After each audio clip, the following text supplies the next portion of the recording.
Hello viewers, আসসালামু আলাইকুম। আশা করি সবাই ভালো আছেন। আজকে আমরা এই ভিডিওতে দেখাবো আপনারা কিভাবে পুরাতন পিক কিভাবে স্মুথ করবেন।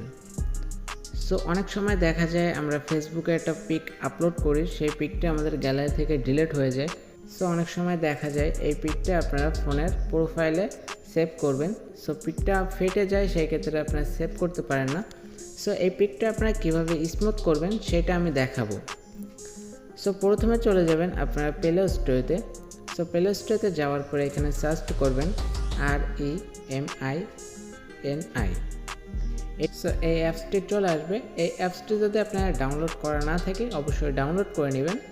আমার ডাউনলোড করা আছে, সেক্ষেত্রে আমি ওপেন করে দিলাম। সো ওপেন করার পরে আপনাদের সামনে ঠিক এরকম একটা ইন্টারফেস আসবে। সো এখানে বলছে যে আপনারা ফ্রিতে ইউজ করবেন কি আপনারা টাকা দিয়ে কিনে ইউজ করবেন। এখানে কিন্তু দুই রকমভাবে আপনারা ইউজ করতে পারবেন। সো আমরা ফ্রিতে ইউজ করব, সেক্ষেত্রে আমরা জাস্ট এখান থেকে ক্রস দিয়ে দিব। সো ক্রস দেওয়ার পরে আমাদের গ্যালারিতে নিয়ে আসবে। সো এখানে আমরা যে পিকটা স্মুথ করব সেই পিকটা আমরা এখান থেকে জাস্ট সিলেক্ট করে নিব। সো আমি এই পিকটা সিলেক্ট করলাম। সো সিলেক্ট করার পরে আমাদের সামনে কিন্তু একটা ভিডিও ওপেন হবে। সো ভিউয়ার্স, এই ভিডিওটা কিন্তু আমাদের 30 সেকেন্ড দেখতে হবে, কারণ আমরা ফ্রিতে ইউজ করতেছি, সেই ক্ষেত্রে এই ভিডিওটা আমরা 30 সেকেন্ড দেখব।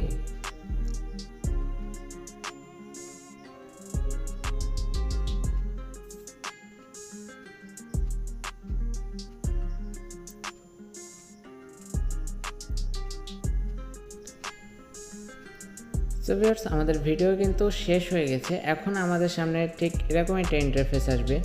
আমাদের পিকটা কিন্তু আগে এমন ছিল। এই দাগটা যদি আমি এদিকে টেনে দিই তাহলে দেখেন আমাদের পিকটা কিন্তু খুবই সুন্দরভাবে স্মুথ হয়ে যাচ্ছে। সো এইভাবে আপনারা নিজেরাও একটা পিক স্মুথ করে নিতে পারবেন। সো আমি একটু জুম করে দেখাই। আমার পিকটা কিন্তু আগে এমন ছিল। সো আমি যদি এটা এখন এদিকে দিয়ে দিই তাহলে আমার পিকটা কিন্তু অনেক সুন্দর হয়ে গেছে। সো এইভাবে আপনারা যে কোনো পুরাতন পিক যদি ফেটে যায় সেটা আপনারা এই অ্যাপসের মাধ্যমে খুব সুন্দরভাবে স্মুথ করে নিতে পারবেন। সো স্মুথ করার পরে আপনারা কীভাবে সেভ করবেন। সো উপরে দেখেন ডাউনলোড বাটন। সো ডাউনলোডে ক্লিক করবেন, করার পরে সেভ। তো সেভে ক্লিক করার পরে সেভে ক্লিক করার পরে আপনাদের কিন্তু 30 সেকেন্ডের আবার একটা ভিডিও দেখতে হবে, কারণ আমরা যতই হোক আমরা ফ্রিতে ইউজ করতেছি, সেক্ষেত্রে আমাদের ভিডিওটা দেখতে হবে। সো ভিডিওটা দেখা হয়ে গেলে কিন্তু আমাদের অটোমেটিক আমাদের গ্যালারিতে পিকটা সেভ হয়ে যাবে। সো এইভাবে আপনারা নিজেরাও খুব সুন্দরভাবে আপনাদের পুরাতন পিকগুলো স্মুথ করতে পারবেন। সো আমার ভিডিওটা যদি ভালো লাগে অবশ্যই আমার ইউটিউব চ্যানেলে একটু কষ্ট করে সাবস্ক্রাইব করে দেবেন, পাশে থাকা বেল বাটনটা অল করে রাখবেন, এবং পরবর্তী ভিডিও আপনারা কী বিষয় নিয়ে চাচ্ছেন সেটা আমার কমেন্টে অবশ্যই জানাবেন।